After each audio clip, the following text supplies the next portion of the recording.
नमस्ते and welcome back to my YouTube channel. दोस्तों आज हम इस वीडियो में बात करने वाले हैं कि लोग स्टैमर क्यों करते हैं। ऐसे 5 रीजन हैं जहां से आपकी स्टैमरिंग की शुरुआत हुई है। दोस्तों मैं इस वीडियो में आपको वो 5 रीजन के अलावा उनके सॉल्यूशन भी शेयर करूंगा कि अगर आपको ये प्रॉब्लम है तो इसका सॉल्यूशन ये है। दोस्तों अगर आपको बचपन से स्टैमरिंग नहीं है, अगर आपको बीच में से कहीं से स्टैमरिंग स्टार्ट हुई है तो भी आपको ये वीडियो जरूर देखना चाहिए। अगर आप बच्चे हैं या फिर आप एडल्ट हैं तो भी आपको ये वीडियो देखना चाहिए, क्योंकि मैं आपको जो रीजन आज इस वीडियो में बताने वाला हूं शायद आपका एक यहां से कोई रीजन होगा जहां से आपकी स्टैमरिंग की शुरुआत हुई है। तो बिना आपका टाइम गवाए चलिए शुरू करते हैं आज के इस वीडियो के लिए।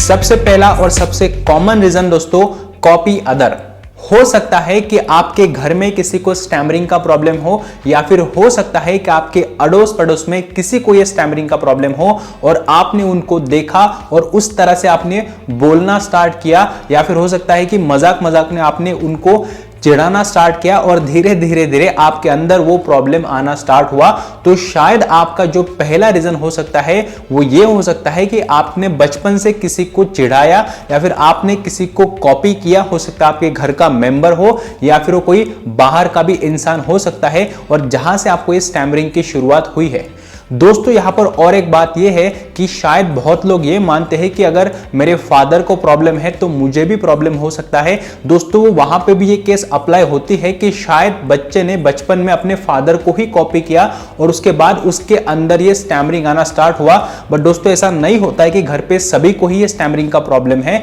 हो सकता है कोई बच्चा अपने फादर को एज इट इज कॉपी करे और उसके अंदर ये स्टैमरिंग आना स्टार्ट हो। तो दोस्तों पहला रीजन हो सकता है कि शायद आपने बचपन में या फिर आपके किसी पर्टिकुलर एज में आपने किसी को तो कॉपी किया है या फिर आपने उसको चिढ़ाया है और उसी के वजह से आपके अंदर ये स्टैमरिंग आ गई है। इसमें दूसरा आपका रीजन ये आ सकता है कि शायद आपके थिंकिंग में या फिर शायद आपके सेल्फ डाउट में ये आता है कि आप नहीं बोल पाएंगे। हो सकता है कि आपको स्टैमरिंग का प्रॉब्लम नहीं था, बट आपके अंदर ऐसा चल रहा था कि शायद मैं वहां पर नहीं बोल पाऊंगा, शायद मैं वहां पर बोलूंगा तो लोग हंसेंगे या फिर आपके वर्ड क्लियर नहीं आएंगे। और हो सकता है कि इसी के वजह से, आपके सोच की वजह से आपने उसको बहुत ज्यादा सोचा और आपका प्रॉब्लम आपके अंदर ज्यादा स्टार्ट हो चुका है। क्योंकि बहुत सारे केसेस में जिनको स्टैमरिंग नहीं थी पहले, उनको स्टैमरिंग आती है, क्योंकि हो सकता है कहीं तो आपने किसी वर्ड पे अगर स्टैमर किया हो, जो हर इंसान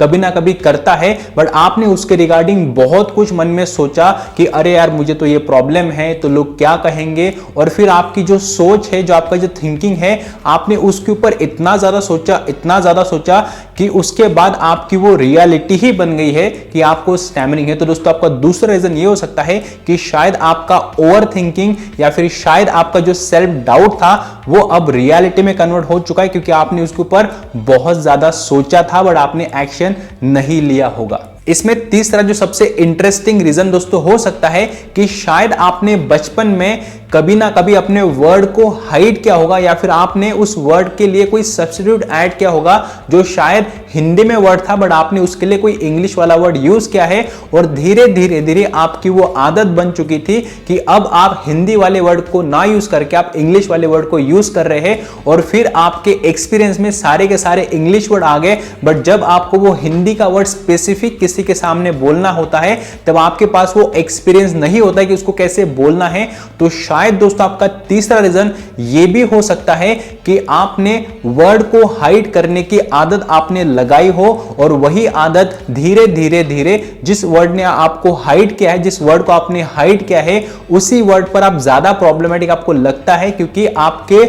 अंदर उस वर्ड को बोलने का शायद एक्सपीरियंस ना हो, और जब आप उस वर्ड को बोलना चाहते हो आपके अंदर से वो नहीं आता है, और सडनली आप उस वर्ड का फिर से एक सब्स्टिट्यूट ऐड कर देते हैं और उस वर्ड को बोल देते हैं। तो शायद आपकी वो आदत बन चुकी है कि आप वर्ड को हाइड कर रहे हैं। ये भी दोस्तों एक रीजन हो सकता है आपके स्टैमरिंग के पीछे। चौथा रीजन दोस्तों, फियर ऑफ पब्लिक स्पीकिंग। हो सकता है कि आप फर्स्ट टाइम किसी स्टेज पर या फिर प्रेजेंटेशन में बोलने की कोशिश कर रहे थे, वहां पर आपके एंजाइटी की वजह से, नर्वसनेस की वजह से आप वहां पर स्टैमर किए और उसके बाद आपके मन में एक डर बैठ गया कि यार मैं तो कभी भी स्टेज पर बात नहीं कर सकता, मैं तो कभी भी बहुत अच्छे से प्रेजेंटेशन नहीं दे सकता। और जब भी आप स्टेज पर जाते हैं या फिर जब भी आप प्रेजेंटेशन देने जाते हैं, वहां पर ही आपको ज्यादातर स्टैमरिंग होती है या फिर आपके अंदर ये इंफीरियरिटी कॉम्प्लेक्स बैठ गया है कि मैं लोगों के सामने नहीं बोल सकता। तो दोस्तों, जब मैं बात करता हूं फियर ऑफ पब्लिक स्पीकिंग, तो वहां पर एक इंसान या दो इंसान या 5 या 10 इंसान की भी बात हो सकती है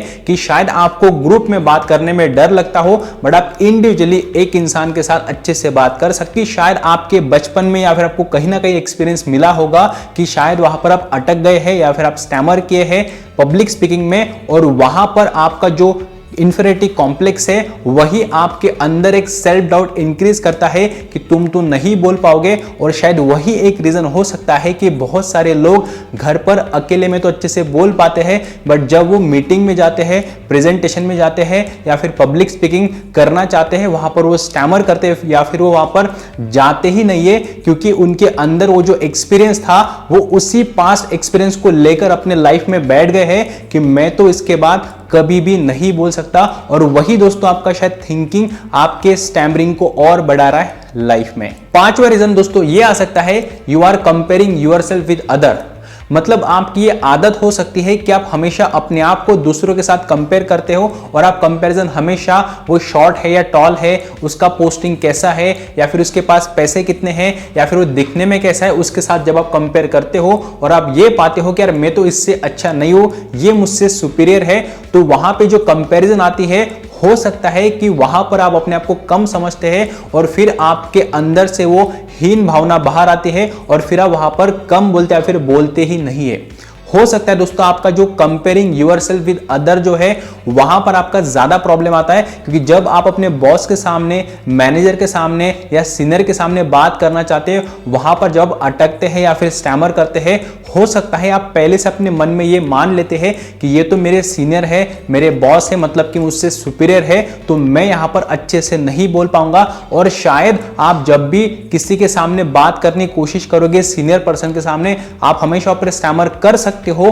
क्योंकि आप हमेशा अपने आप को दूसरों के साथ कंपेयर करते हो। तो आपको शायद ये अभी कॉमन 5 रीजन समझ में आए हैं, जिसमें सबसे पहला हो सकता है दोस्तों कि आप वहां पर वर्ड को हाइड करते हैं या फिर आप ओवर थिंकिंग करते हैं, सेल्फ डाउट रखते हैं, या फिर आप दूसरों को कॉपी कर चुके हैं, या फिर आपको फियर ऑफ पब्लिक स्पीकिंग है, या फिर आप अपने आप को कंपेयर करते हैं दूसरों के साथ। तो अब मैं आपको इन सीक्वेंस, इन 5 रीजन के अलावा इनके मैं सॉल्यूशन बता सकता हूं कि अगर आपको ये प्रॉब्लम है तो इसका सॉल्यूशन क्या हो सकता है। चलिए देखते हैं। अब हम देखते हैं इसका सॉल्यूशन क्या है। मैं इसका सॉल्यूशन आपको रिवर्स ऑर्डर में बताना चाहूंगा। सबसे पहला, अगर आपका प्रॉब्लम यह है कि आप अपनी कंपैरिजन हमेशा दूसरों के साथ करते हैं, तो सबसे पहले आपको वो करना स्टॉप कर देना है। और आपको आज के बाद जब भी आप अपने बॉस से मिलेंगे, सीनियर से मिलेंगे, मीटिंग में बात करेंगे या फिर आप स्ट्रेंजर से बात करेंगे, सो मेक श्योर ये आपको करना है कि आप हमेशा ही उनकी कंपैरिजन या फिर अपनी कंपैरिजन उनके साथ कभी नहीं करेंगे।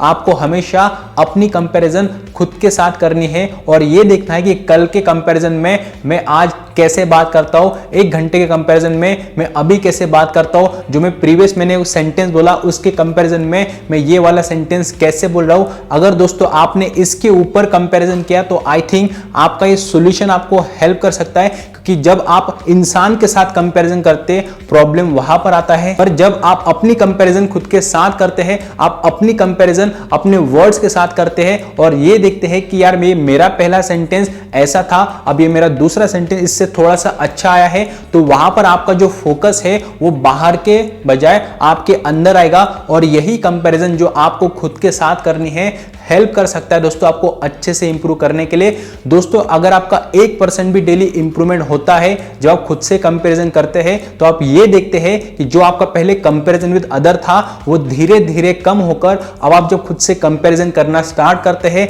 आपके वर्ड्स भी क्लियर होना स्टार्ट होते हैं और आपके मन में जो ओवर थिंकिंग चलता था कि वो क्या होगा, कैसे होगा, वो धीरे धीरे कम होता है। अब हम बात करते हैं फियर ऑफ पब्लिक स्पीकिंग की। अगर आपके अंदर पब्लिक स्पीकिंग करने का फियर है तो वो जो फियर है वो इसलिए आया था कि शायद आपके बचपन में या फिर एक पर्टिकुलर इंसिडेंट में आप वहां पर अच्छे से बात नहीं कर सकते हैं। तो कोई बात नहीं दोस्तों, पब्लिक स्पीकिंग का मतलब एक इंसान से बात करना, 2 इंसान से बात करना, 5 इंसान से बात करना, फिर 100 इंसान से बात करना सेम होता है कि वो आपके लिए पब्लिक ही होती है। तो अगर आपको अपने फियर ऑफ पब्लिक स्पीकिंग को हटाना है तो आज के बाद आपको बस ये काम करना है कि आप दिन में 1 या 2 ऐसे नए इंसान से बात करेंगे या फिर नोन इंसान से बात करेंगे जिससे आप बहुत कम बात कर रहे थे। इससे दोस्तों आपके अंदर कॉन्फिडेंस बढ़ता है और ये फील आता है कि मैं इनके साथ अगर बात कर सकता हूं, अगर मैं 1 या 2 इंसान से बात कर सकता हूं तो मैं 3, 4 और 5 इंसान से भी बात कर सकता हूं। और धीरे धीरे आप ये देखते हैं कि आपका नंबर 10, 20, 50 और 100 भी हो सकता है, क्योंकि आपने पब्लिक स्पीकिंग जो पहले आप कंसीडर कर रहे थे कि 100 लोगों के बीच में बात करना मतलब पब्लिक स्पीकिंग है, ऐसा नहीं होता है। आप एक इंसान से, आप किसी भी स्ट्रेंजर से अगर आप डेली बात करेंगे तो वहां पर आप ये देखते हैं कि आपका जो पब्लिक स्पीकिंग का फेयर है वो धीरे धीरे कम होता है। इसके अलावा अगर आपका प्रॉब्लम वर्ड को हाइड करने का है तो दोस्तों ऐसा नहीं करना चाहिए, क्योंकि जब आप वर्ड को हाइड करते हैं वहां पर आपके अंदर स्टैमरिंग के चांसेस और बढ़ते हैं इन फ्यूचर। तो आपको इसका आंसर क्या है दोस्तों, जब आप वर्ड को हाइड करते हैं क्योंकि आपका मुंह वहां पर अच्छे से ओपन नहीं हो पाता है, तो आप अगर वहां पर उस वर्ड के लिए थोड़ा सा टाइम लेकर, थोड़ा सा ब्रेक लेकर, थोड़ा सा पॉज लेकर अगर आप उस वर्ड को थोड़ा स्ट्रेच करके बोलते हो तो आपको वहां पर यह फील होता है कि आपका वर्ड वहां पर आसानी से निकल जाता है। अगर आपको नहीं पता कि आपको वर्ड को कैसे स्ट्रेच करके बोलना है तो मेरा जो फ्री वीडियो कोर्स है जिसकी लिंक आपको डिस्क्रिप्शन बॉक्स मिल जाएगी, वहां पर आपको ई एंड ओ का जो प्रैक्टिस है अगर आपने उसको किया और अगर आपने वैसा अगर माउथ को स्ट्रेच करके बोलने की कोशिश की, आप ये देखते हैं कि पहले आप जो वर्ड हाइड कर रहे थे अब वही वर्ड आपके मुंह से निकल रहा है, क्योंकि आपने उसको थोड़ा सा अलग वे में, थोड़ा आपने उसको स्ट्रेच करके निकाला और आपका वर्ड निकलना स्टार्ट हुआ। तो धीरे धीरे आपकी जो आदत है वर्ड को हाइड करने की वो चली जाएगी और आपके माइंड में जो वर्ड आते थे वर्ड हाइड के अब वो नहीं आ रहे हैं। इसके अलावा अगर आपका प्रॉब्लम ओवर थिंकिंग का है, अगर आपका प्रॉब्लम सेल्फ डाउट का है तो दोस्तों सेल्फ डाउट और ओवर थिंकिंग से ही रिलेटेड है। जहां पर आप ये सोचते हैं कि मैं नहीं बोल पाऊंगा, मेरा तो स्टैमरिंग होगा, तो वो जो आपका थॉट है उस थॉट को अगर आप थोड़ा सा चेंज कर देते हैं तो आप ये पाते हैं कि आपके थॉट के चेंज होने के कारण आपके एक्शन में चेंजेस आता है। जैसे कि अगर आप ये बोलते कि मैं तो स्टैमर कर जाऊंगा या फिर मैं वहां पर नहीं बोल पाऊंगा, तो क्यों ना आप उस सेंटेंस को चेंज करके ऐसा बोले कि मैं एक इफेक्टिव स्पीकर हूं, मैं एक फ्लुएंट स्पीकर हूं, मैं बहुत अच्छे से बात करता हूं। क्योंकि जब आप अपने अंदर उसको सोचते हैं वैसा आपकी बॉडी वहां पर एनर्जी को फ्लो करती है। तो अगर आप ये सोचते हैं कि मैं वहां पर नहीं बोल पाऊंगा, आपकी बॉडी वैसे ही वहां पर काम करेगी। बट अगर आप ये सोचते कि नहीं वहां पर बोल पाऊंगा या फिर मेरे वर्ड निकल जाएंगे या फिर मैं इफेक्टिव स्पीकर हूं, तो दोस्तों आप ये देखते कि जब आप अपने अंदर ऐसी सेल्फ इमेज बनाते हैं कि आप एक इफेक्टिव स्पीकर है या फिर आप एक फ्लुएंट स्पीकर है और आप अपने मन में ये मान लेते हो कि आप वो इफेक्टिव स्पीकर हो, आप एक फ्लुएंट स्पीकर हो, तो वहां पर आपके चांसेस और अच्छे से बोलने के लिए इंप्रूव हो जाते हैं। क्योंकि आपके अंदर अब जो थॉट था, जो पहले मैं अटक जाऊंगा था, अब आपके अंदर क्या है कि मैं एक इफेक्टिव स्पीकर हूं। और इफेक्टिव स्पीकर का दोस्तों काम क्या होता है कि वो बहुत अच्छे से आराम से वर्ड को स्ट्रेच करते हुए और क्लैरिटी के साथ बोलता है। तो आप ये देखते हैं कि आपका छोटा सा जो थिंकिंग है उसको अगर आप चेंज करेंगे तो आपके एक्शन में भी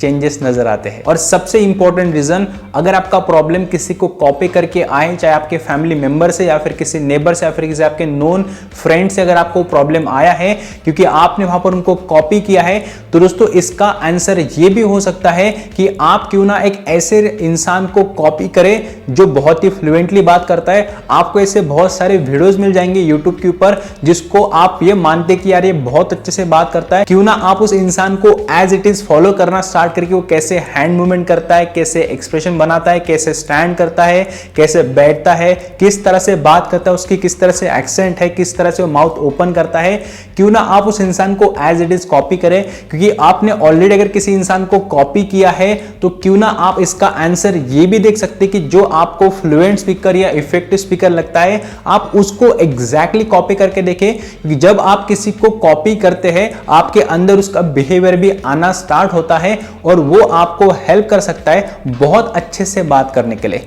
दोस्तों अगर मैं आपको मेरा एग्जांपल बताऊं तो मैं पहले ऐसे बात नहीं करता था, बट मैंने भी बहुत सारे लोगों को देखा है कि वो कितना अच्छे से बात करते हैं और मैंने भी उनको कॉपी करके बोलने की कोशिश की। तो आप ये देख सकते हैं कि मेरे hand movement, mouth opening, expression बहुत अच्छे से आता है, जो पहले नहीं था। बट जैसे मैंने आदत बनाई कि मैं लोगों को देखकर उनको कॉपी करके थोड़ा सा इंप्रूव करूं अपने अंदर, जहां पर मेरा इंप्रूवमेंट बहुत अच्छे से हो रहा है और मैं हर दिन अच्छे से इंप्रूव करने की भी कोशिश करता हूं। तो क्यों ना आप एक ऐसे इंसान को कॉपी करें जो आपके लिए इंस्पिरेशन हो।